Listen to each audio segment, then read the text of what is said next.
그래서 사람이 생각하고 느끼는 그 감정들에 대해서도 성경 말씀을 보면은 하나님께서도 그런 감정을 가지고 본인의 기쁨과 때로는 진노하심에 대해서 표현할 때도 있음을 볼 수 있게 됩니다. 인격적인 하나님에 대해서 우리가 바라봤을 때에 인격을 가지고 있다는 것을 배려하고 인정하는 것을 말씀하고 있어요.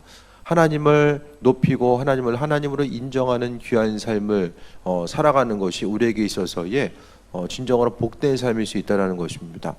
낮 시간을 통해서 말씀드린 것이 낮 설교를 통하여서 말의 능력 또 입술로서 가장 중요한 것, 우리의 입술이 가장 복된 것은 바로 하나님을 찬양하고 그분을 높이는 삶, 그것이 바로 가장 복된 삶의 모습이고 또 입술 한마디 한마디를 통하여서 하나님을 드러내는 삶이 바로 주님 보시기에 더 온전한 것으로 체험받는 삶이라는 것에 대해서 말씀드립니다. 149절 보면은 할렐루야 새 노래로 여호와께 노래하며 성대 모임 가운데서 찬양할지어다 라고 이야기합니다. 여호와를 찬양하라 라고 이야기하는 것, 그러니까 입술을 통해서 끊임없이 행해야 될 것이 바로 여호와 하나님을 찬양하는 거예요. 그러니까 찬양한다라는 것, 단순히 눈에 보이는 어떤 대상에 대해서 할 수 있는 최고의 표현이 찬양하는 거잖아요. 북한에 보면은 이제 김정은이 찬양하잖아요. 그 마찬가지로 할 수 있는 최대한의 다른 사람을 향한 배려와 섬김의 모습을 찬양으로서 이야기합니다. 그것을 생각했을 때 오늘 시편 말씀을 통해서 하나님을 찬양하라고 이야기합니다. 새 노래로 여호와께 노래하며 성대 모임 가운데서 찬양할지어다. 교회 가운데서 모여서 예배에 있어서의 중심이 바로 말씀이지만 또 말씀만큼 중요한 것이 하나님을 예배하고 찬양하는 것입니다. 그 찬양의 고백, 입술의 고백을 통하여서 하나님을 높이고 또 그분의 예비하심과 인도하심을 바라면서 하루하루를 살아가는 것이 우리의 삶에 있어서의 중심을 이뤄야 됨을 다시 한번 말씀드립니다. 그러니까 모여서 찬양하고 또 각각의 이제 속한 곳에서 하나님의 이름을 높이는 것.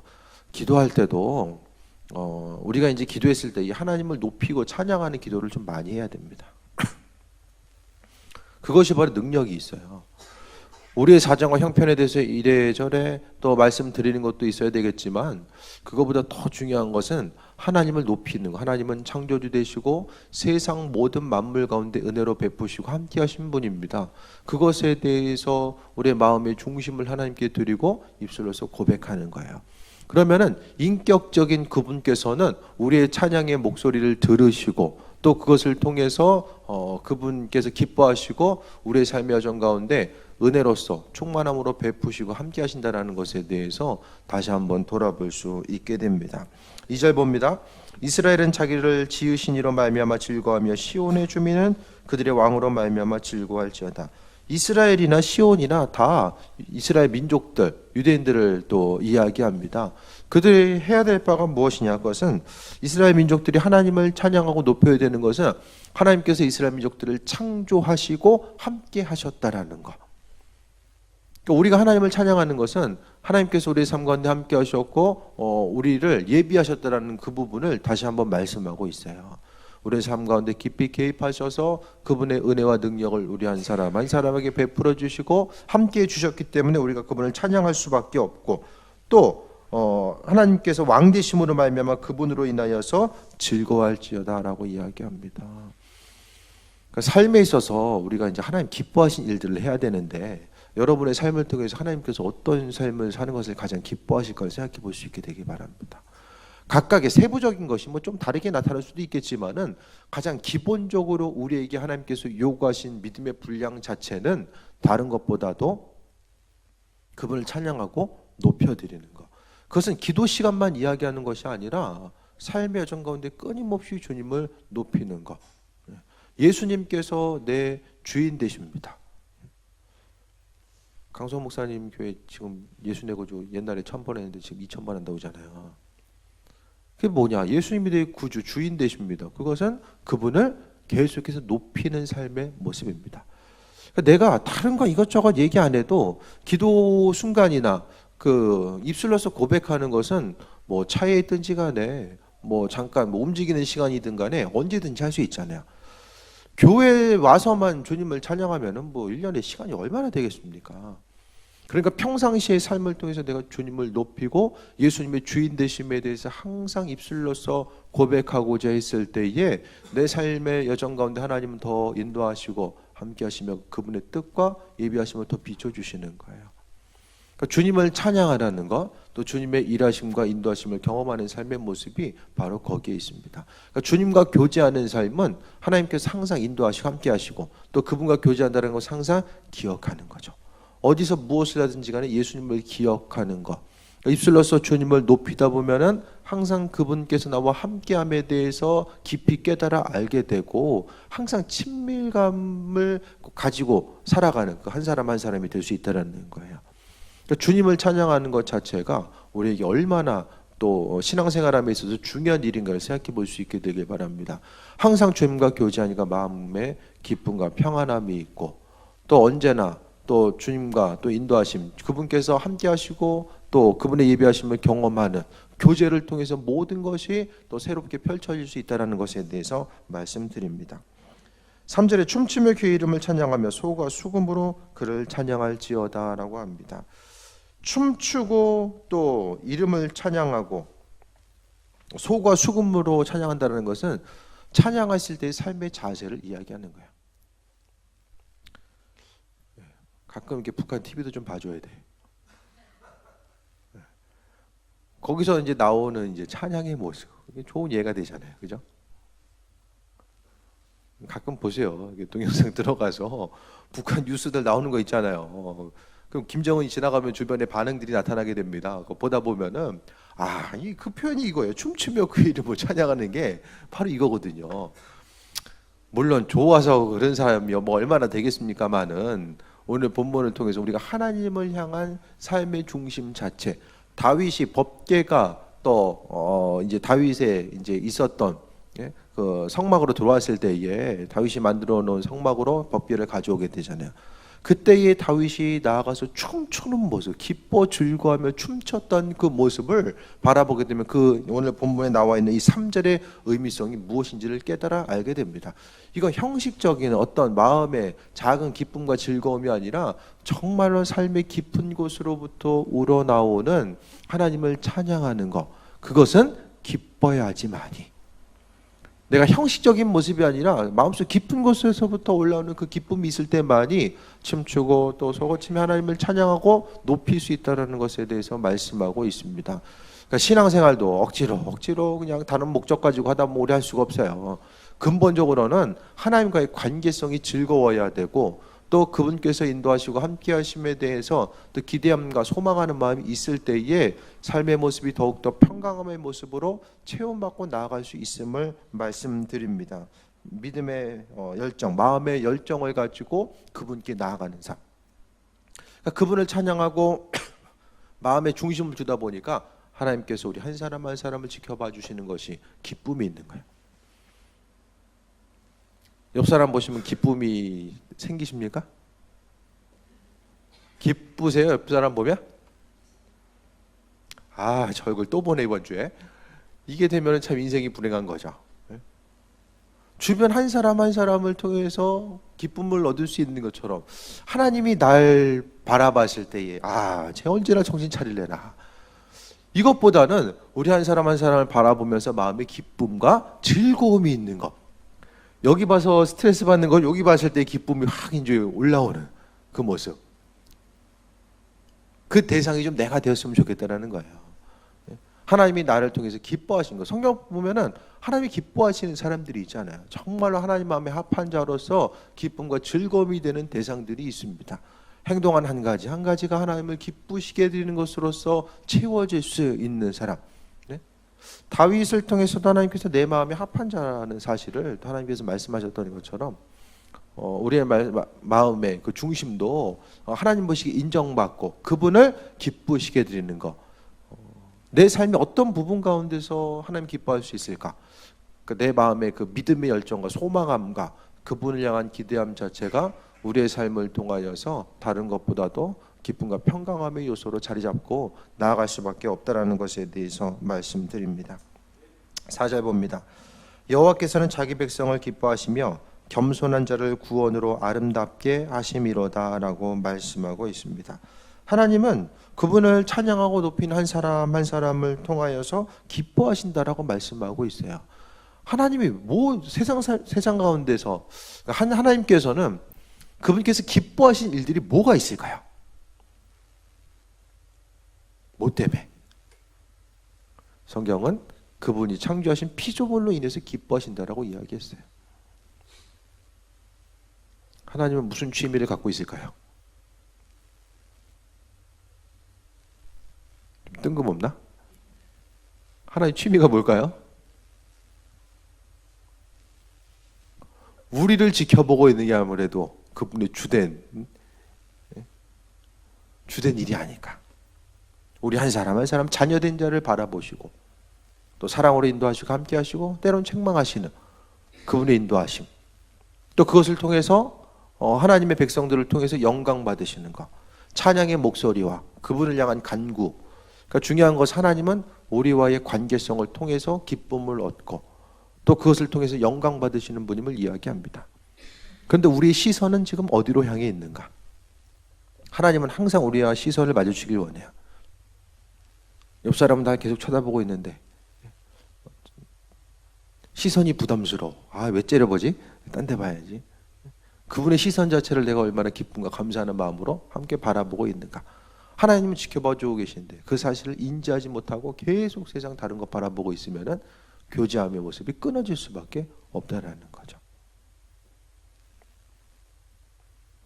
4절에 분명히 여호와께서는 자기 백성을 기뻐하시며 겸손한 자를 구원으로 아름답게 하신다라고 이야기합니다. 하나님을 기쁘시게 드리는 것은 겸손한 것, 겸손한다라는 것은 하나님을 주권자로서 인정하는 삶이 바로 겸손하다라는 거예요. 그러니까 하나님을 주권자로 인정하기 때문에 그것이 바로 하나님을 찬양하고 높이는 삶의 모습입니다. 그러니까 교만한 사람은 절대로 하나님을 찬양할 수 없고 높일 수도 없어요. 내 삶의 주인이 내가 된 사람은 절대로 하나님 찬양할 수 없습니다. 그렇기 때문에 하나님은 그분을 높이고 그분을 찬양하는 삶을 통하여서 그 한 사람 한 사람을 찾으시고 그들로 하여금 하나님께서는 기뻐 또 영광 받으신다는 것에 대해서 말씀하고 있습니다. 5절 봅니다. 성도들은 영광 중에 즐거워하며 그들의 침상에서 기쁨으로 노래할지어다 라고 이야기합니다. 그들의 침상에서 기쁨으로 노래하는 것, 하루의 삶을 시작하고 마무리하는 것이 또 침상이잖아요. 하루 종일의 삶을 통해서 어디서 무엇을 하든지 간에 항상 하나님을 기뻐하고 즐거워하는 것. 올 한 해 어떤 일이 가장 기쁘셨습니까? 작년 한 해? 가장 기뻤던 일.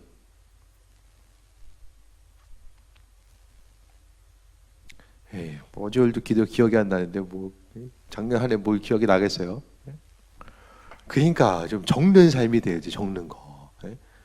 하루하루를 좀 마무리하면서 그날 하루에도 좀 적어보세요. 적어보고 받은 은혜도 적어보고. 지난주 설교 내용 기억하시는 분?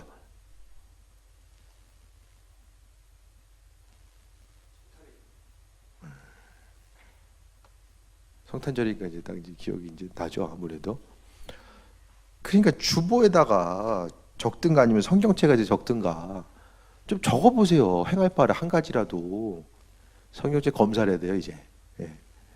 성경책 검사 좀 해봐야 돼. 적어봐야지만 이제 좀 뭔가 좀 들어오는 게 있죠. 그거 아니면은 그냥 조금 심하게 이야기하면은 저기 TV 드라마 보고서 이제 끄고 나면은 뭐 별로 없잖아요. 지나고 나면 내용은 뭐 어렴풋이 기억날지 모르겠지만 다 사라지거든요. 근데 하나님 말씀은 그게 아니잖아요. 지금은 씨앗을 10년 가운데 심는 시간이야. 말씀의 씨앗을 담아서 이것을 이제 열매 맺게 하는 것이 중요해요. 드라마 내용을 우리가 묵상하지 않잖아요. 근데 하나님 말씀 묵상해야 돼. 묵상함을 통해서 우리 10년 가운데 열매 맺게끔 하기 위해서. 머리가 우리가 생각하는 만큼 그렇게 좋지 않습니다. 그러니까 적으세요. 말씀을 성경책에 적어도 되고, 주보야 뭐 어차피 그냥 다른 데로 가니까 성경책에 좀 적어보는 게 중요할 것 같아요. 그래서 그 말씀을 끊임없이 되새기고 그 말씀을 통해서 하나님의 인도하심을 바라보는 것이 중요합니다. 그래서 하루 종일 삶을 통해서 하나님으로 인해서 기뻐하는 것. 세상의 일들은 온통 적들이 많아요. 나로 하여금 기쁨의 요소를 갖기보다는 힘들고 어렵고 또 항상 당황하게 하는 일들로 많은 부분이 펼쳐지게 됩니다. 그랬을 때 이 삶의 중심, 마음의 하나님으로 있는 마음의 중심이 온전하게 굳건하게 세워져 있지 않는다라고 하면은 그로 인하여서 주의 도우심과 인도하심, 또 마음의 평강과 강건함의 모습이 사라질 수밖에 없음에 대해서 말씀드립니다. 6절에 그들의 입에는 하나님에 대한 찬양이 있고 그들의 손에는 두 날 가진 칼이 있도다라고 이야기합니다. 우리의 입술의 고백 가운데서는 하나님을 향한 찬양이 계속해서 있어져야 돼요. 찬양하는 인생이 정말 복된 인생이에요. 오늘 본문에 나와 있는 것처럼 찬양하는 인생이 복된 인생이라는 거예요. 소나 형이 열심히 적고 있어요. 열심히 학교 갈 때 되니까 열심히 적고 있어. 넌 그림 그리다 걸리면 이제 집에 못 들어오는 거야 이제. 오늘 지금부터 받아 적어 이제. 열심히 적어가지고 내용 적는 줄 알았는데 그림 그렸어요? 입술의 고백을 통해서 찬양이 있는 거. 시편 내용 자체가 다 찬양이잖아요. 하나님 높이는 거. 다윗이 잘했던 거, 하나님을 높이고 찬양했던 것을 잘했어요. 그 찬양의 입술을 통해서 하나님께서 더 영광 받으시길 위해서는 찬양하는 사람이 잘 돼야 돼. 그리고 환난과 어려움으로부터 하나님께서 보호하셔야지만이 더 그분 가운데 기쁨과 소망함을 가질 수 있고, 또 어려움 가운데서 주님께서 건져주셔야지만이 또 더욱더 찬양으로서 그분께 영광 돌릴 수 있기 때문에 하나님께서 찬양하는 삶을 복되게 여기시고 인도하셨음을 보게 됩니다. 그들의 손에는 두 날 가진 칼이 있다라고 이야기하는 것은 권세가 있는 거예요. 권세와 능력. 찬양하는 입술을 통해서 하나님께서 세상 모든 일들을 해결하고 또 만들어 나아갈 수 있는 그 은혜와 능력을 주셨다라는 것, 권세, 두 날 가진 칼한 권세를 이야기합니다. 그러니까 하나님께서 삶을 책임져 나아가는 그 모습을 말씀하고 있어요. 주께서 책임지시고 인도하시고 함께 하시는 그 믿음의 선순환이 있다라는 거예요. 그래서 이것으로 문나라에 보수하며 민족들을 벌하며, 보수한다라는 것이 복수한다라는 거예요. 민족들을 벌하는 거. 그러니까 이 내용들이 뭐냐면은 전체적으로 이제 이스라엘 민족들이 포로기를 경험하고 나서 포로 생활하다가 돌아와서 또 성전과 성벽을 건축하고 또 그 가운데서 이제 하나님을 찬양하는 내용들이 나오는데, 이스라엘을 힘들게 하고 어렵게 했던 그들에 대해서 하나님께서 책임져 주시고 또 그들에게 또 합한 것으로서 갚을 수 있도록 하나님의 공의를 나타낼 수 있도록 하나님께서 은혜로 함께 하시고 인도하신다는 것을 말씀하고 있어요. 그래서 8절에 그들의 왕들은 사슬로, 그들의 귀는 철고랑으로 결박하고 기록한 판결대로 그들에게 시행할지로다. 이런 영광은 그의 모든 성도에게 있도다라고 이야기합니다. 입술의 고백에 하나님을 찬양하는 이들에게 하나님께서 능력과 권세를 허락하시고 그것을 통해서 하나님의 공의를 나타낼 수 있는 귀한 도구로서 사용하심에 대해서 말씀하고 있습니다. 하나님 보시기에 합한 자로서 이 하루하루의 삶을 살아감이 우리의 심령 가운데 중심이 되어야 된다는 것을 다시 한번 말씀하고 있어요. 그러니까 세상 가운데 정말로 복된 삶이 뭐냐? 바로 입술의 고백을 통해서 하나님을 찬양하고, 또 입술뿐만 아니라 삶의 행동 한 가지 한 가지가 하나님께 영광 돌릴 수 있는 모습이 있어야 돼요. 이것은 찬양하고 찬송을 부를 때뿐만 아니라 삶의 순간순간 만나는 환경 가운데서 우리의 삶의 행동이 하나님을 찬양하는 것과 연결이 돼서 나아갈 수 있어야 된다는 것을 말씀드립니다. 입술로만 찬양하는 것, 그것으로 우리가 그쳐서는 안 된다는 거예요. 찬양한다는 것은 높이는 것, 하나님을 높이는 것으로서 연결돼야 되는데, 내가 세상 가운데 행동하는 그 작은 실천과 행함, 또 그것을 통해서 하나님의 영광이 드러날 수 있는 것, 그 부분을 이야기합니다. 그 실천 자체는 성경을 통해서 여러 가지로 다양하게 말씀해 주고 있어요. 그렇기 때문에 우리가 만나게 되는 환경 가운데서 끊임없이 주님을 높이고자 하는 것. 그러니까 이제부터 지금 여러분이 생각해야 될 것은 내 삶의 여정 가운데 하나님께서 주어주신 그 시간과 환경 가운데서 내가 하나님을 어떻게 찬양하고 또 그분을 높이는 삶을 살 수 있을까를 날마다 생각하면서 이것을 준비하고 계획하는 삶을 살아야 돼요. 하나님을 높이는 입술이 있는데 또 그 안에서 사단이 공격하고 또 어려움 주는 것도 분명히 벽에 부딪힐 수밖에 없을 거예요. 하나님을 찬양하다 보면은 내 믿음이 조금씩 성장하게 되고 내 삶의 패턴이 변화되고 또 그분을 찬양하는 내 입술의 고백을 내 육신이 들음으로 인하여서 또 영과 육의 강건함 가운데 평탄한 삶을 살아갈 수 있음에 대해서 말씀하고 있습니다. 그래서 끊임없이 하나님을 높이는 삶, 그분을 높이고 그분의 인도하심을 바라보는 귀한 삶을 살아갈 수 있어야 됨을 말씀드립니다. 하나님께서 내 삶을 통해서 가장 바라고 원하시는 일들이 뭘까? 그 부분에 대해서 좀 점검해 볼 수 있게 되길 바랍니다. 시간 있을 때마다, 틈날 때마다 하나님 높이고자 하는 것, 그분을 높이고 그분의 인도하심과 예비하심을 바라보고자 하는 것, 목소리 나올 때 우리가 찬양해야 된다는 거예요. 조금이라도 우리가 인지가 될 때 더 그분을 높여드리는 거예요. 그것이 바로 하나님을 하나님으로 인정하는 것. 하나님, 내 삶의 주인 되십니다. 예수님은 내 주인 되십니다. 그것에 대해서 끊임없이 그분을 인정하고 또 존귀한 삶을 살아가고자 했을 때에 바로 성령 충만한 삶이 바로 거기 있다라는 거예요. 그분께 영광 돌리는 삶, 하나님을 기쁘시게 드리니까 성령께서 더 충만함으로 내 삶에 역사하셔서 항상 그분과 교제함의 삶, 평상시에 교제함이 있으니까 결정적인 순간에 그분의 도우심과 인도하심이 무엇인지를 깨달아 알게 되고 또 그분의 음성에 귀를 기울이고 세임 얻고 나아가는 귀한 삶을 살 수 있게 됨에 대해서 말씀하고 있습니다. 어디서 무엇을 하든지 간에 하나님은 우리 한 사람 한 사람을 통하여서 또 관심을 기울이고 계시고 하나님의 가장 관심의 대상 자체는 우리 한 사람 한 사람이에요. 세상 다른 것들 어떤 화려해 보이는 그것을 바라보며 하나님 기뻐하시는 것이 아니라 우리의 삶의 입술의 고백과 또 삶을 통해서 드려지는 그분을 높이고 그분께 영광 돌리는 삶을 통하여서 하나님은 기뻐 받으신다라는 거. 하나님 어떻게 찬양해야 되지? 시편 내용에 보면은 아주 자세하게 이야기하고 있어요. 한 사람 한 사람이 시편을 통해서 이게 또 어떻게 생각하면 하나님을 찬양이지만은 시편의 내용은 기도거든요. 또 기도의 패턴을 어떻게 가져가야 되는지에 대해서도 잘 표현하고 있는 것이 또 시편의 내용입니다. 시편의 내용은 그 찬양이 있고 감사의 고백이 있고 때로는 또 삶의 어려움을 또 이야기하기도 하고 또 하나님께서 일하시고 예비하실 것에 대한 기대함과 소망함의 내용이 그 안에 담기기도 합니다. 이 모든 것들을 통해서 생각했을 때에 하나님과의 우리의 관계성은 우리의 삶을 통해서 항상 그분을 높이길 원하셨다는 거예요. 그러니까 스스로의 방법을 찾으세요. 예수 내 거주 하시든지 주님 감사합니다 하시든지 스스로를 통하여서 하나님을 높일 수 있는 것, 내가 어떻게 하면 하나님 높일 수 있을까? 세상 가운데 열심히 살다가 그냥 교회 오면은 이게 주님 이렇게 하다 보면은 이 균형이 깨져버려요. 어느 선까지는 갈지 모르겠지만 더 깊은 단계까지 주님과 교제하고 그분의 음성 듣고 세밀하게 교제하는 삶을 살아갈 수가 없습니다. 우리가 누구에게 속한 자, 하나님께 속한 자라고 한다면 그분과의 속해 있다는 것은 교제하고 친밀함의 관계성 가운데 더 들어가야 된다는 사실에 대해서 다시 한번 말씀드립니다.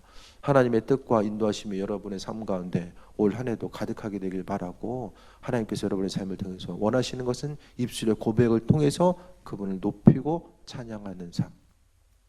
그렇기 때문에 찬양을 또 우리가 준비하고 또 찬송을 하나님께 영광을 돌리는 순간순간마다 더 깊이 그분께 집중하고 그분께서 내 입술의 고백을 지금도 듣고 계시는구나 그것에 대해 생각하며 그분 높이고자 했을 때에 우리의 삶이 더욱더 기쁨과 강건함으로 체험받고 나아가게 될 줄 믿습니다. 삶을 통해서 주님께 영광 돌리시고 주님과 교제하는 귀한 삶이 되시길 축원드립니다. 기도하겠습니다. 주님의 은혜 감사드립니다. 저녁 시간 또 새해를 출발하게 하시고 은혜로 더해 주셨습니다. 무엇보다 우리 입술의 고백이 원망과 불평하는 삶이 아니라 주님을 높이는 삶이 될 수 있도록 인도하여 주옵소서. 주님으로 인해서 세임 얻고 주님으로 인해서 강건함 누리길 원하오니 역사하여 주시고 또 우리의 삶의 여정 가운데서 역사하시는 주님만 바라보고 세임 얻고 나아갈 수 있도록 하나님 인도하여 주옵소서. 어디서 무엇을 하든지 간에 하나님 항상 세임 허락하여 주시며 우리의 삶의 여정 가운데서 하나님 항상 영광 받으시고 은혜로 평강함으로 더하여 주옵소서. 주님 함께 하심에 감사드리며 예수님의 이름으로 기도했사옵나이다. 아멘.